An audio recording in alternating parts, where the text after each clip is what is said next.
Hi students, in this video we are going to learn some extra sums from polynomials. Our given question is, if a quadratic polynomial f of x is a square of a linear polynomial. You just take any linear polynomial. Linear polynomial means the degree should be 1. Suppose I am considering the linear polynomial as some x plus 1. Anything we can consider, I am just considering as x plus 1. Now, with the use of this linear polynomial, by squaring this, we are going to make a quadratic polynomial. A quadratic polynomial is a square of a linear polynomial. So, here we are going to take a quadratic polynomial. Quadratic polynomial, that is x plus 1 the whole square. So, when you are squaring, definitely x squared will come. So, the degree is 2. This will become a quadratic now. Now, its two zeros are coincide. It's true or false they are asking. Definitely, x plus 1 the whole square, we can write it as x plus 1 into x plus 1. So, what are all the zeros for this one? So, if we are equating to 0, x is equal to minus 1 and x is equal to minus 1.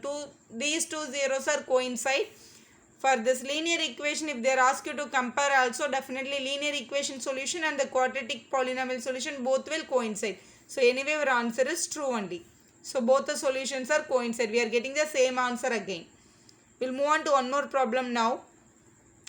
If zeros of a quadratic polynomial x squared plus a plus 1 into x plus b are 2 and 3. Zeros are 2 and 3. So, let us consider alpha is equal to 2, beta is equal to minus 3. Whenever they are given the zeros or roots, you just take it as alpha and beta.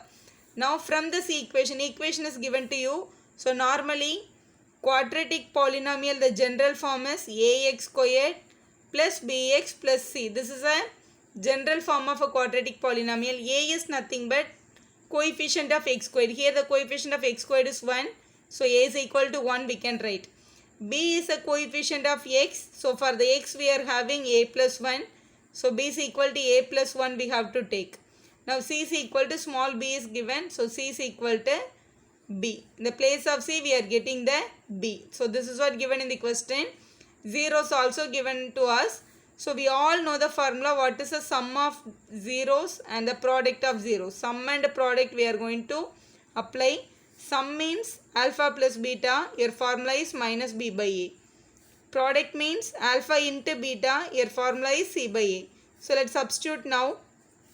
Now, in the place of alpha plus beta, here we have 2 and minus 3, which is equal to minus b by a. So, minus b is minus a plus 1 by a value is 1.